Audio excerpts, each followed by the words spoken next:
Okay, it's time for our class. If you are available, if you can hear me, just say I can hear you. If you can hear me, say I can hear you. Just type in the comment box that you can hear me.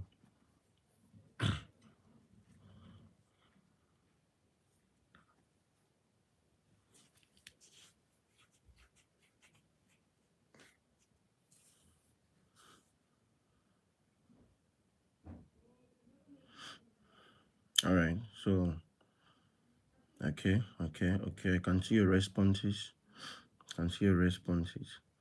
Okay. So you can share this link. Share this link to your platforms, your WhatsApp groups, and we're going to be starting shortly.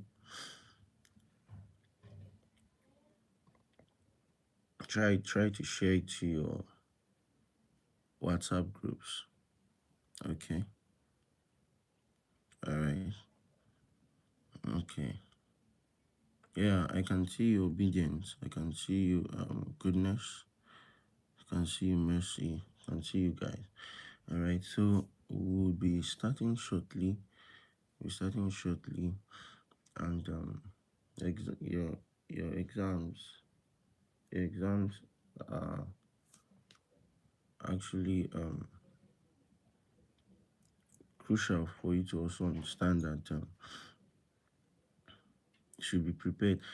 Chem 260 is a course that you should not fear. All right. So you should not fear Chem 260. You shouldn't fear the course. Don't fear the course.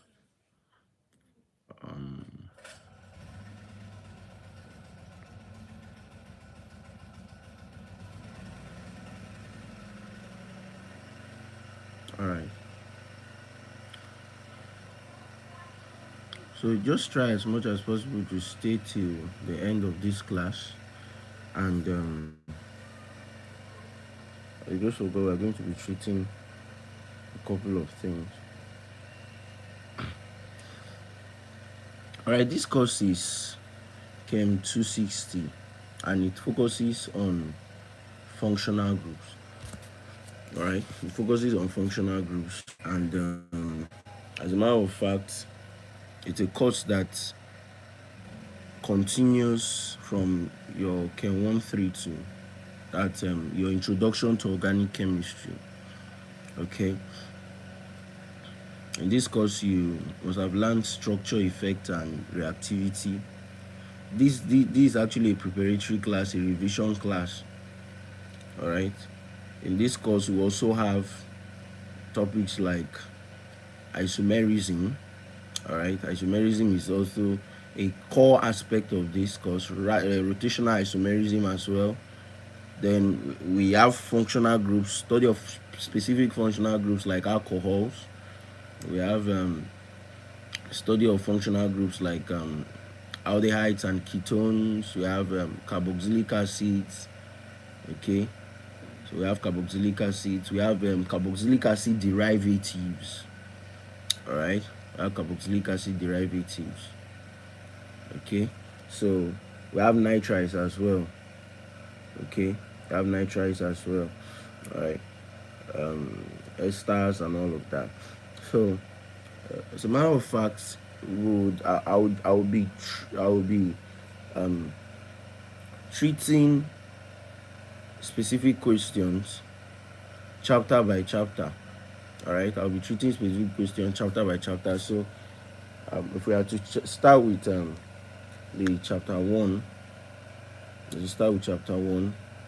I would actually drop questions that are related to structure, effect, and reactivity, and I would explain and we would do it together.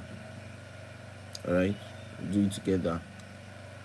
Now, when we talk about structure, effect, and reactivity, all right, we are talking about electronic effects of organic compounds. Okay, so we are talking about electronic effects Electronic effects. We're talking about electronic effects. And these electronic effects are, we have the inductive effect, we have the inductive effect, we have the resonance effect. Resonance effect is also called mesomeric effect. Okay, we also have the hyperconjugation.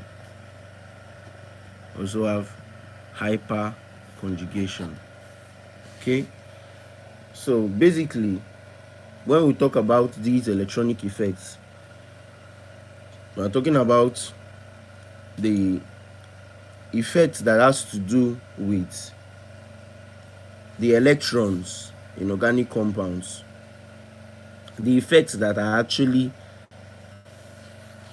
introduced as a result of the movement of electrons, okay, in organic compounds. So what then is inductive effect? Okay, so inductive effect is defined as the polarization, okay, is the polarization, okay, of one bond caused by the polarization of an opposite bond, or the effect that an atom or a group has on the electron density at a neighboring site by virtue of its electronegativity. When we say polarization, we are talking about polarity, which is the tendency to form charges, positive and negative charges. That's what we call polarity. All right, so that tendency to form charges is what we call polarity. So it's important to actually understand that inductive effect has to do with polarization. It's important to note that.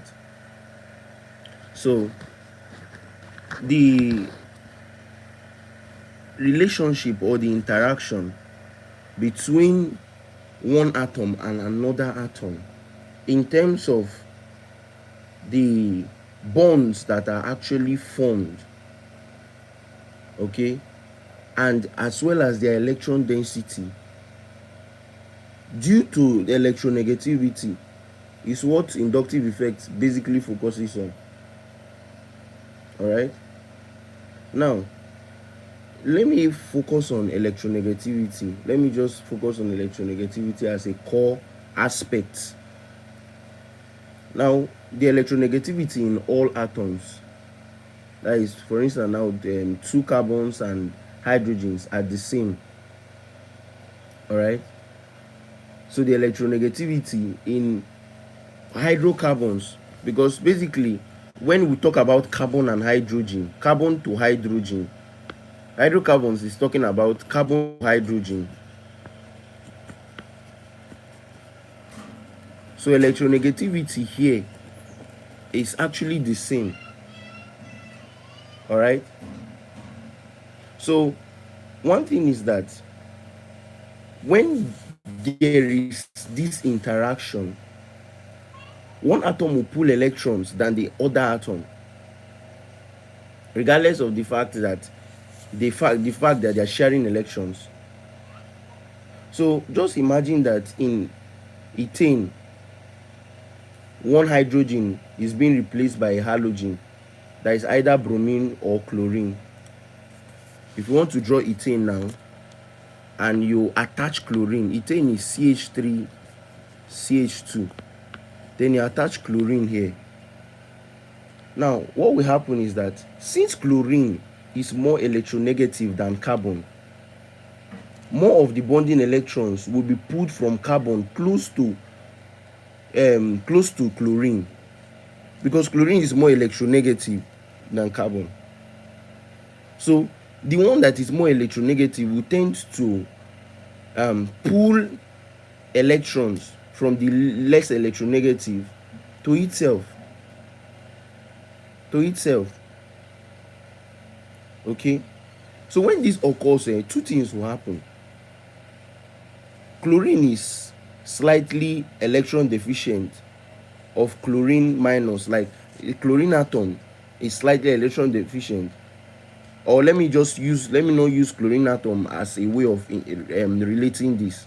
Let me talk about carbon, since it's carbon and chlorine that is here, because if I talk about chlorine and chlorine ion, all right, it may look a little bit confusing, but let me just use carbon. Now carbon here, okay, is slightly electron deficient of chlorine. That is this carbon, this particular carbon, because if you look at it now, chlorine is bonded to carbon 1. All right, so this carbon here is slightly electron deficient, which means that it is lacking electrons when compared to chlorine. Okay, so how does it compensate itself? It compensates itself by taking electrons from this C2. This is the first carbon, this is the second carbon. So it compensates itself by taking electrons from this second carbon, because this one itself is what? It is less deficient. It's slightly electron deficient. All right. So basically, this electron deficiency is a very crucial aspect of inductive effect that makes it possible for us to determine the one that is positively inductive and the one that is negatively inductive. So if you look at this, basically these ones are, we can say this is a positive inductive effect plus I. This is also a positive inductive effect, but this is a negative inductive effect. Sometimes we use sigma bonds, because basically sigma bonds that exist in inductive effect. So we use something like this. Okay, positive. We use something like this, positive, then here negative.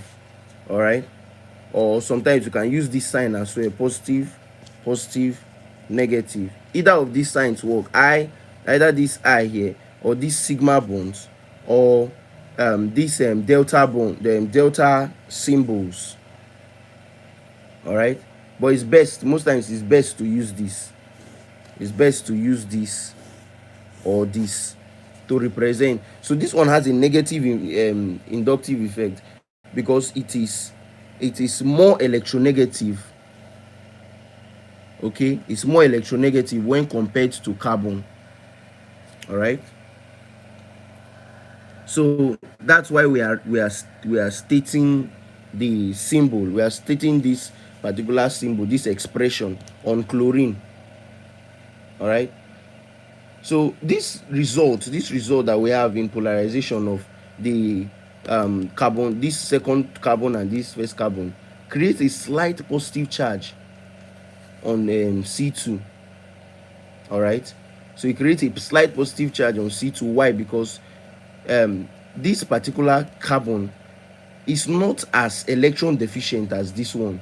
So this one will be more positively charged than this, because this one is actually less electronegative, less electron deficient. That is lacking electrons when it's compared to this than this.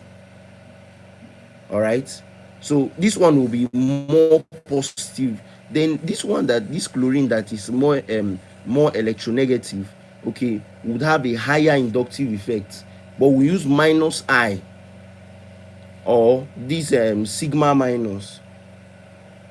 All right, so to understand inductive effect, there are some things we must take note of. Inductive, number one thing you must take note of is that inductive effect rises due to electronegativity difference between two atoms forming a sigma bond in a covalent bond. All right, because these are single bonds, and single bonds have sigma bonds. Double bonds have sigma and pi. Like a double bond like this has sigma and pi. Triple bond has sigma, pi, pi.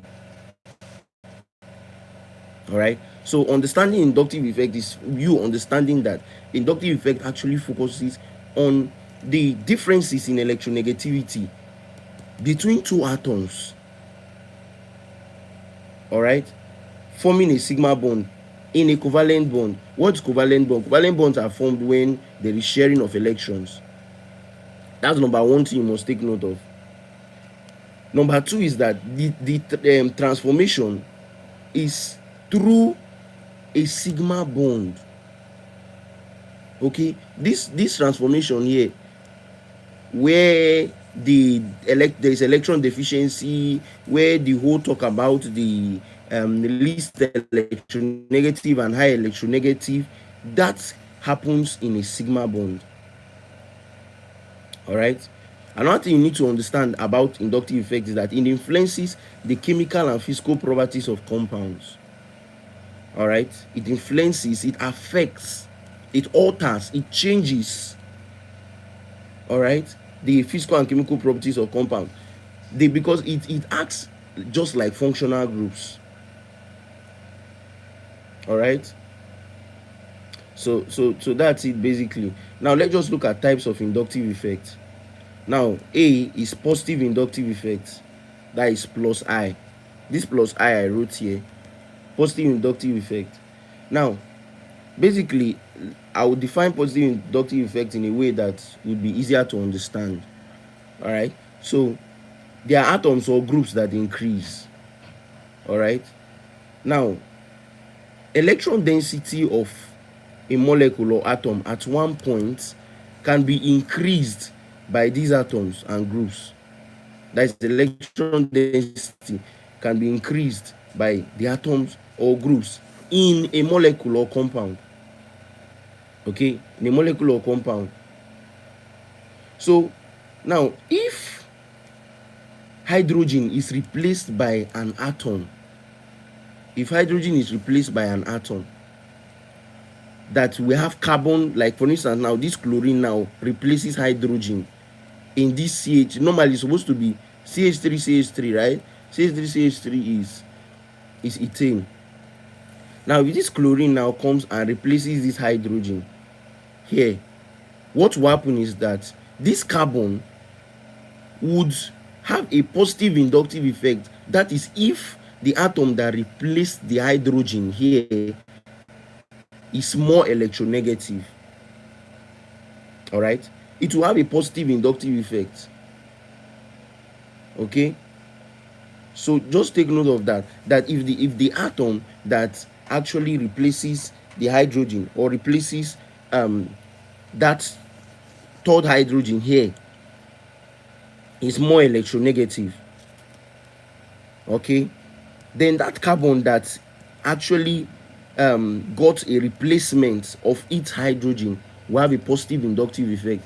But if the other way, if it's the other way around, where the atom that replaced the hydrogen is less electronegative, that this atom now will become the one that will have the positive inductive effect, while this one will have the negative inductive effect. That's actually a better way of understanding this. All right, that's a better way of understanding it. There is a replacement. If you look at chlorine here, it has a negative inductive effect. The reason is because it is more electronegative than this carbon that is bonded to. All right, the second one is negative inductive effect. Okay, so in negative inductive effect, the idea now is that if the atom that replaces the hydrogen in the molecule or compound, that replaces the hydrogen in the molecule or compound, is more electronegative than the carbon itself, then that atom, like what we saw here, this atom becomes negatively inductive, has a negative inductive effect, whereas this carbon positive inductive effect. All right, so basically that's the idea. Okay, all right, so now let's treat more examples. Okay, so for each of the following compounds, we'll be able to detect the one that is negative inductive and the one that is positive inductive. All right, so I'll be drawing a couple of compounds.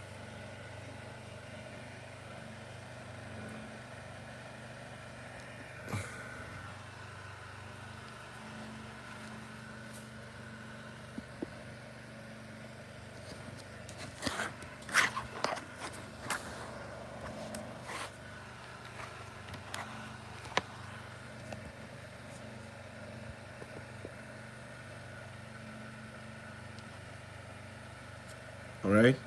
So I'll be drawing a couple of compounds. Sorry, I had to turn off the video so I could set up a little. All right. So okay. So I believe this view is better compared to the previous one.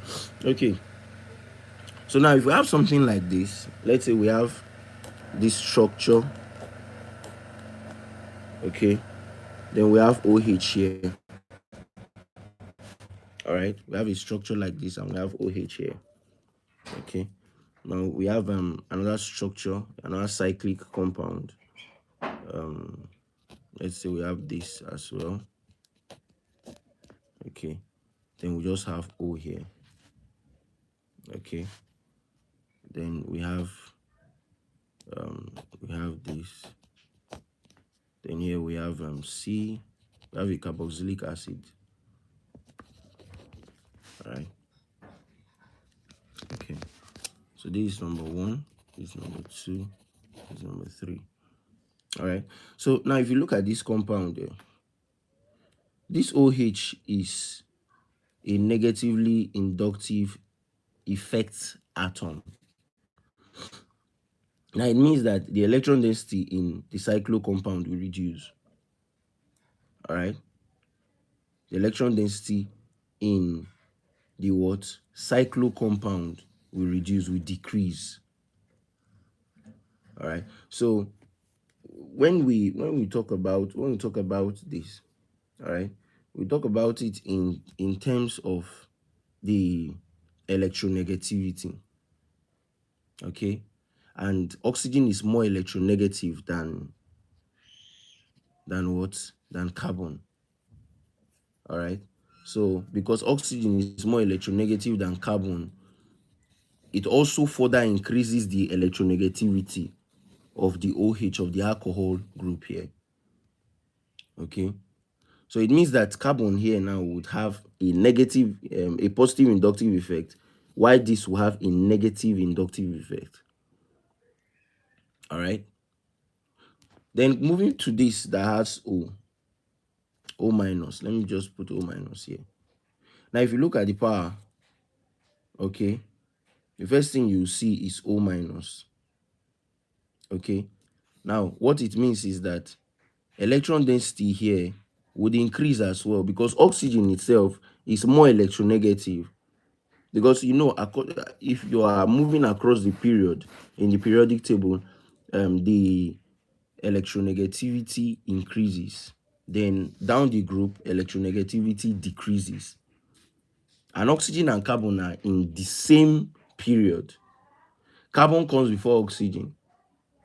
So as you are moving across that period, electronegativity is increasing. All right. So oxygen is more electronegative than carbon. Each of these points here are carbon points. All right. So that's what it means. So basically, when we talk about the relationship that carbon and oxygen has, most of the times oxygen, and if you look at it now, oxygen itself even gain more electrons at this point. It's not just a neutral atom. There is a gain of electrons. Minus in chemistry means gain, that is reduction. All right. Reduction, that is gain of electrons. Okay. So there is a negative inductive effect here, while here we have a positive inductive effect. Okay. All right. So I would like you to try this one. Try this one yourself. Okay. Try this one yourself. Then let me just draw a straight chain, so it should not seem as though I am only drawing cyclic compounds. Let me draw a straight chain like this. Okay, then CH2. All right. Okay. So basically, if you look at this, all right, if you look at this, you realize that we have what? We have triple bond here, and we have double bond. So when you see something like this, you should know that automatically you can not get single bonds throughout. It's more like a mixture. Single bond here, triple bond, and here is sigma. There's 1 sigma and 2 pi, like I told you. 1 sigma 1 sigma and 2 pi, and 1 pi rather, 1 sigma, 1 pi. So basically, the whole point in this is that when it comes to inductive effect, it works with sigma bonds. All right, sigma bonds. So we'll reserve this for when we are looking at mesomeric effect. Okay, mesomeric effect. Okay, so let's now quickly go to application of inductive effect. Okay, let's go to application of inductive effect. All right, application of inductive effect. All right, so now inductive effect is very applicable in two major ways. Okay, number one is that it shows us the strength. It shows us the strength of acids, and also it shows us the strength of bases. So I want you to take note of these two. Okay, so inductive effect is very, very relevant when it comes to determining acidic strength or determining basic strength. Okay, so there are some things we have to put in mind when it comes to the inductive effect in the strength of acids and that of base as well. The higher the negative inductive effect, the more it loses hydrogen, and the higher the positive inductive effect, the less it loses hydrogen. Let me take it again. Now, the more the inductive effect, the more the negative inductive effect, the more it loses hydrogen. All right, the more it loses hydrogen.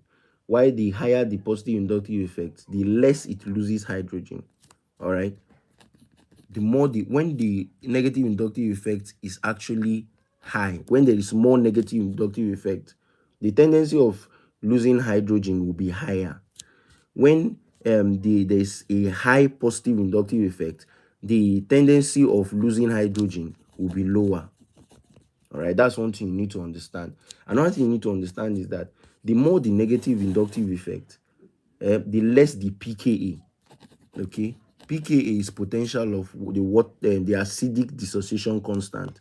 Ka is acid dissociation constant. So when the negative inductive effect is actually high, it means that the pKa is low. They are not directly proportional. Then the more the positive inductive effect, the more the pKa value. So pKa value drops when we have negative inductive effect at a high point. Then for pKa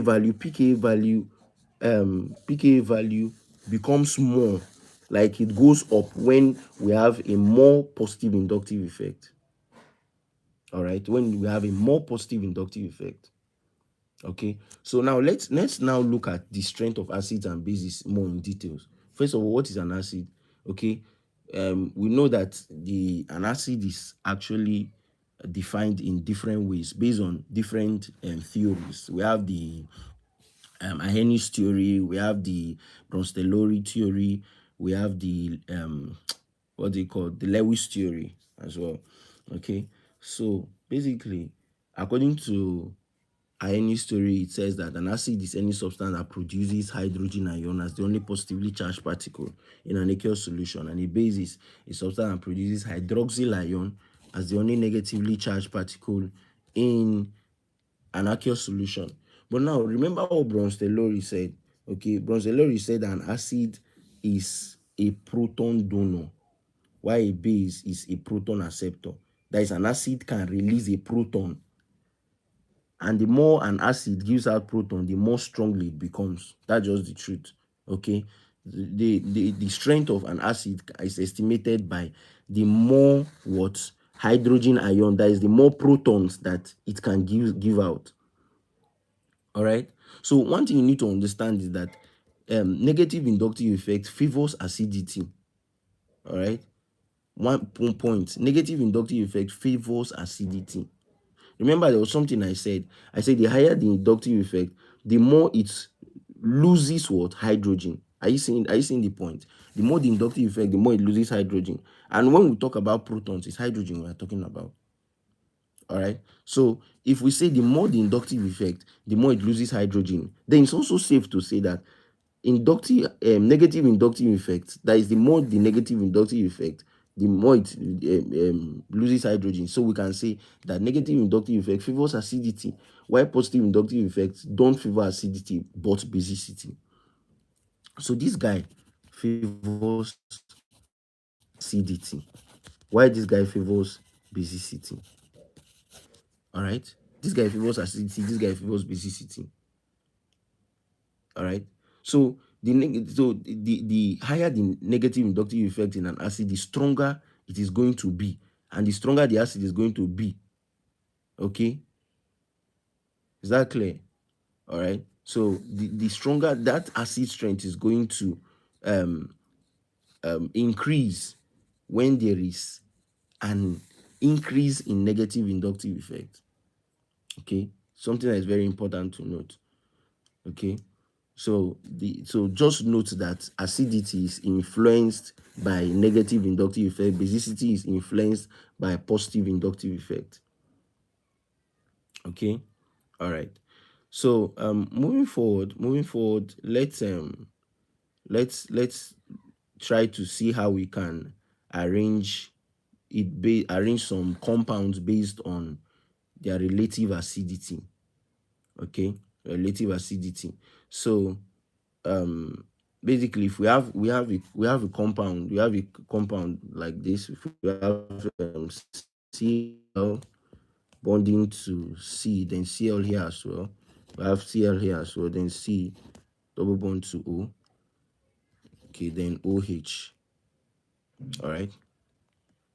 Then we have Cl, we have C, we have H, we have CO, then we have OH, and we have H. Then we have HC, we have CH3 here, then we have CO, then OH. All right. So now if you look at all of this, you realize that they are all carboxylic acids. Now remember, this double bond does not matter in inductive effect because it's not a carbon to carbon double bond, it's just a carbon to oxygen. It's not a carbon to carbon double bond. So we cannot say it will be difficult to determine inductive effect in this case. Okay. After all, we had a cyclic compound that was bonded to oxygen. So now the idea here is for us to actually know the acid strength. Now, in all these compounds, they all have the same functional group. That is, they all have the carboxylic acid. All right, with two carbons only. But each of them have chlorine atom attached to them. Okay, each of them have chlorine atom. That is, these first two have chlorine atom attached to them. Okay, so all right. So I'm sorry for that break in transmission. Um. Okay. All right. So we are back. Okay. Okay. So if you can hear me, can you please indicate? Can you hear me? Can you please indicate? So just a slight issue on my end. Slight network issue on my end. Okay.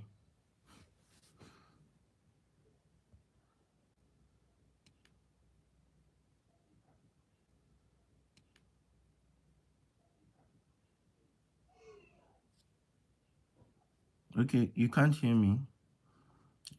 You can't hear me. Someone is saying he or she can't hear me.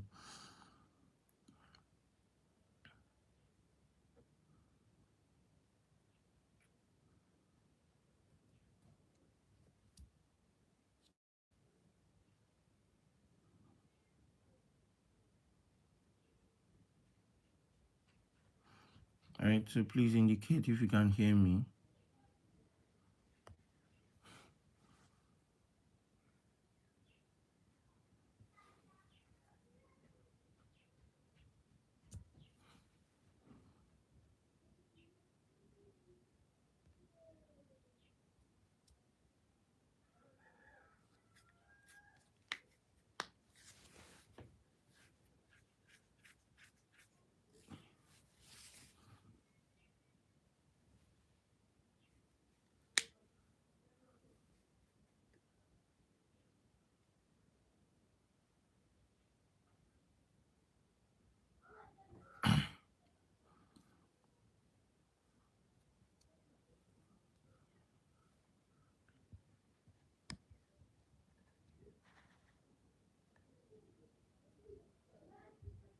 Okay, okay. So okay.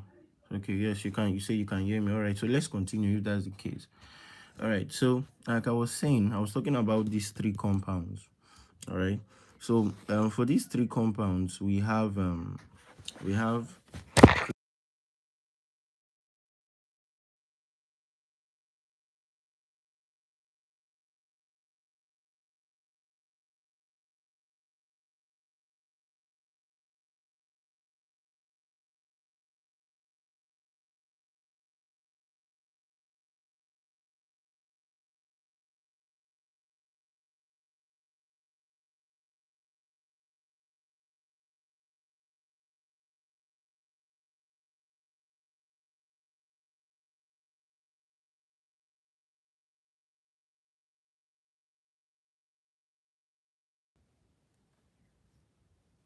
all right, all right.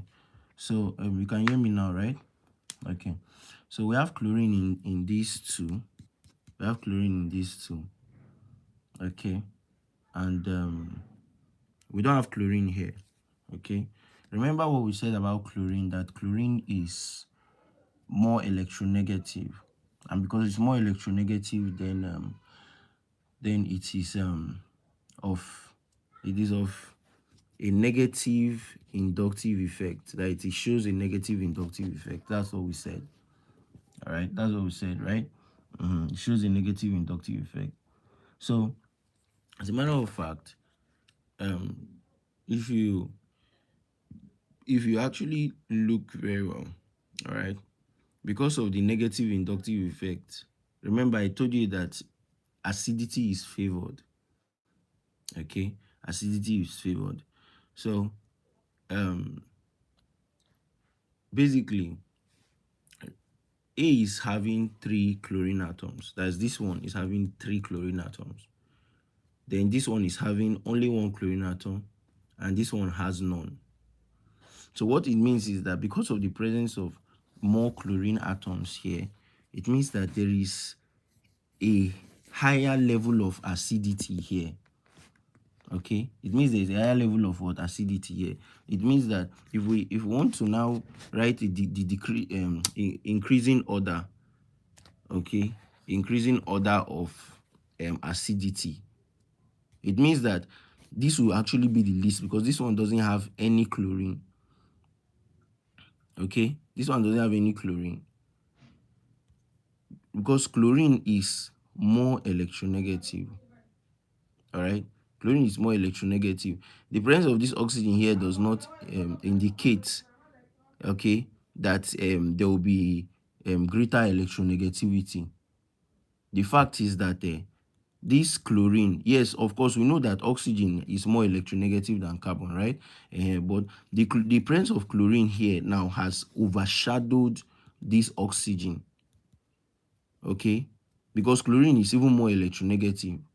So it means that if we want to write an increasing order, then chlorine will come first. Chlorine will the ones that have chlorine. Okay, so now let's just say let's just do it this way. Let's call this A, let's call this B, and let's call this C.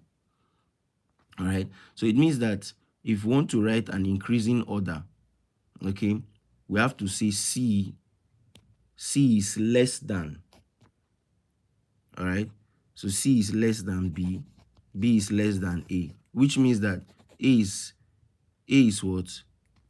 Actually greater here. A is greater than B, and B is greater than C. All right. A is greater than B, and B is greater than C. These two arrangements are actually the same. It's just that this one is from the least to the greatest, while this one is from the greatest to the least. This one is increasing order, while this one is decreasing order. All right. So when you are doing in an increasing order, you use a less than sign to indicate C is less than B, B is less than A. But for this particular one, this increasing, this decreasing. Okay. So in decreasing order, you start in decreasing order, which is this. You start from the biggest and you use a greater than sign. while in increasing order, you start from the least and use the less than sign. You start from the least to the greatest. Okay. All right. So now basically that's the idea for acid strength. So if you're being told to determine the acid strength, you're being told to determine the acid strength. All right. The acid strength, like I said, is estimated based on the negative inductive effect. All right. So acidity is being favored by negative inductive effect. Basicity is favored by positive inductive effect. All right. So that's the idea here. Okay. So all right. Now moving forward, let's talk about resonance effect. All right. Let's talk about resonance effect. But before we talk about resonance effect, I would like us to also to focus on some reactions. All right. I want us to focus on some reactions because reactions are very, very crucial, okay, in functional groups. So we'll be focusing on specific reactions of functional groups. Specific reactions of functional groups. All right. So as a matter of fact, would start with alcohols. All right. So I'd like us to start with alcohols. Okay, then we'll progress from there. Then when we are done with these functional groups, then we would look at the resonance effect and also hyperconjugation. Resonance effect and hyperconjugation. All right. Then of course we also see how we can treat or touch isomerism as well. Okay. All right. Okay. So basically, let's start with alcohol. So we know that alcohols have the general molecular formula of ROOH, like if we have arrow, okay, then bond OH, like something like CH3OH. This is methanol. CH3 CH2OH. This is ethanol. CH3 CH2 CH2, then OH. This is propanol. All right. So alcohols have this representation. That's what makes them alcohol. When a group, an alkyl group, is bonded to OH, that makes it an alcohol. All right. So basically, this group may be a primary, a secondary, or a tertiary alkyl. Okay. What I mean by primary, secondary, or tertiary alkyl, talking about the carbon atoms and the number of hydrogens that they are bonded to. Okay. The carbon atoms, when we say primary, we have the CH3, we have CH2, it can be CH2, it can be CH, and it can be C. All right, it can be C. So if you look at this now, this one will only be C when it has 4 bonds around it. This one, it will be CH when it has three bonds. This one will be CH2 when it has 2 bonds. Why this one will be CH3 when it has just 1 bond? All right. Okay. So let me just give diagrammatical illustrations. If we have something like this, let's say C, then arrow, then we have H and H as well, something like this. Now this carbon here, then bonded, then you see another bond here. This carbon here you're seeing here, all right, is called a primary alkyl. Then if we have OH now, this particular structure now becomes a primary alcohol. A primary alcohol. All right, a primary alcohol. So basically the whole idea here is that it's called a primary alcohol because it's bonded to just one CH3. Okay, it's bonded to one CH3 here. So a secondary alcohol, you have arrow. Okay, then tertiary you have 1 2 3. Tertiary 1 2 3. Then we have we cannot have quaternary because OH needs a position, needs a point where it will be bonded to. Okay, needs a point where it will be bonded to. This is a primary alcohol. Okay, So this is a primary alcohol. So then secondary alcohol, like I said, is something like this. C, you have the alkyl group here, you have alkyl group here, you have hydrogen here, then you have OH here. All right. So that's for secondary alcohol. That's for secondary alcohol. Then, like I said, for tertiary alcohol, you can see something like this: a carbon. Then you have your arrow. You have arrow here. You have arrow here. Then you have OH. If you look at, there are three alkyl groups that are bonded. This is not a double bond. That's a single bond. There are three alkyl groups that are bonded to this central carbon. Then, of course, you have your OH here. All right. Okay. So alcohols that contain more than one hydroxyl group, okay, they have names that are actually designated to them. The ones that have just one OH is just an alcohol. The one that has two, they are called diols. Okay, they are called diols. That is dihydric alcohol. Dihydric alcohol. While the ones that have three, okay, three, they are called trihydric alcohols. Okay, trihydric alcohols, or triol.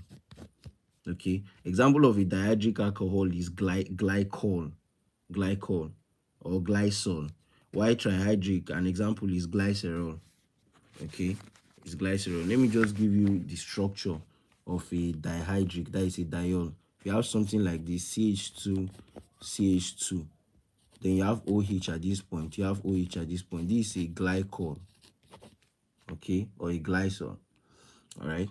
Then for glycerol looks like this: you have CH2,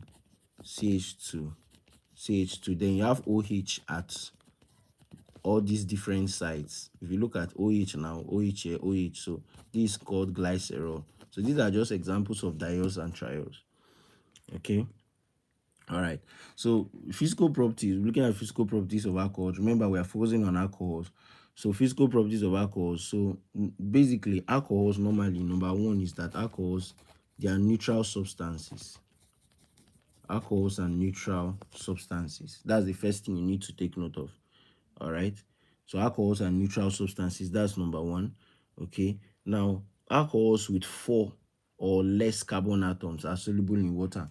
So alcohols that have less than 4, like 4 or less, alcohols that have 4 or less carbon atoms